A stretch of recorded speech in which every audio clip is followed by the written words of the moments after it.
Please put your hands together for Sariel Beckenstein, everybody.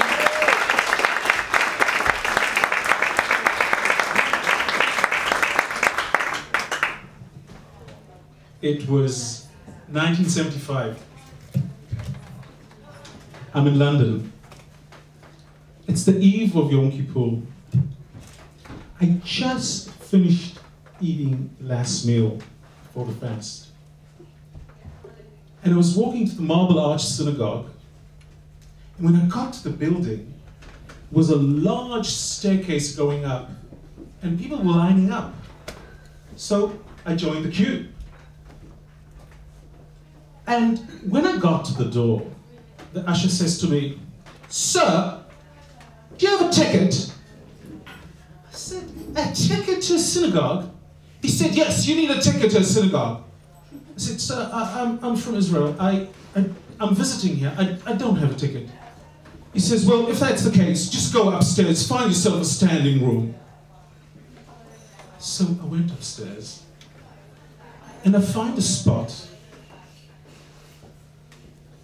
and I reach for my tallis, and I wrap myself just as the cantor started chanting,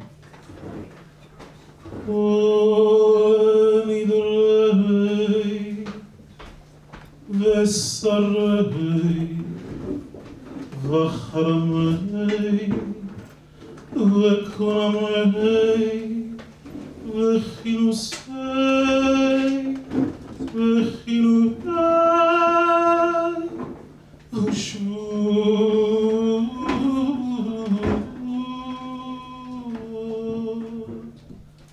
was shivering. The tears were coming down my face. It's now 1973. I'm in the Israeli army.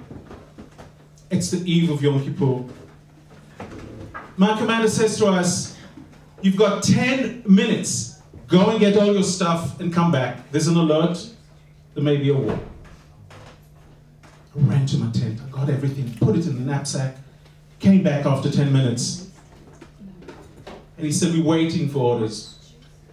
And we waited for 6 hours. At 6 o'clock, we got the orders. We're going down to the Sinai. I went in the command car with Zevi, my friend, and we drove down to the Sinai. And at about 8 o'clock,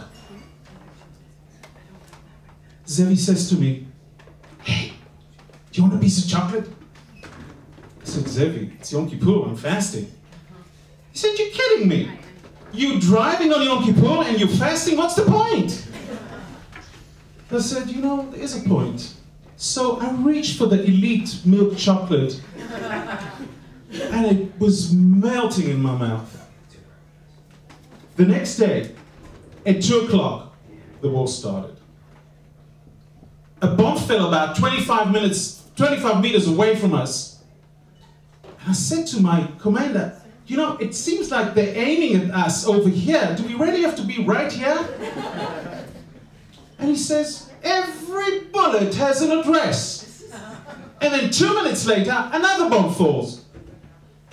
I put my helmet down, I stuck my head in the sand, and I said, "Shema Yisrael, please God, help me to get out of this mess in one piece. And I promise, I will never eat again on Yom Kippur." The next day, my commander said, "Sariel, you've been selected to be part of the crew that identifies the bodies." I said, I can't do that. I'm not geared to do that. I've never been trained." He said, "Don't worry, you don't have to do it. The chaplain does that. You just have to ride the jeep." So I did that night. We went on our first mission. I drove the jeep. We went to the first tank. Betsy, the chaplain, went up to the tank. 10 minutes later, he came back. He didn't say a word.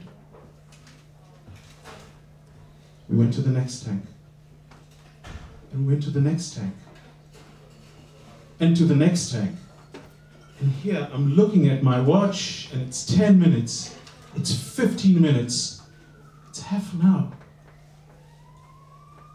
And Zevi comes back and he says, this was a tough one. But I was able to identify the body.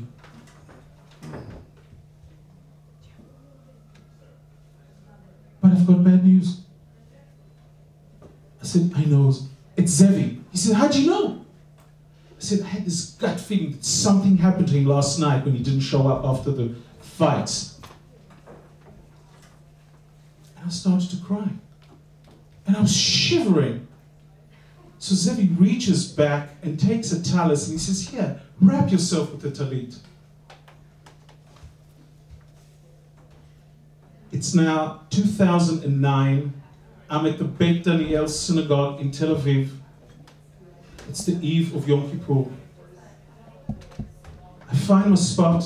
I take my tallis. I wrap myself just as the cantor started chanting. I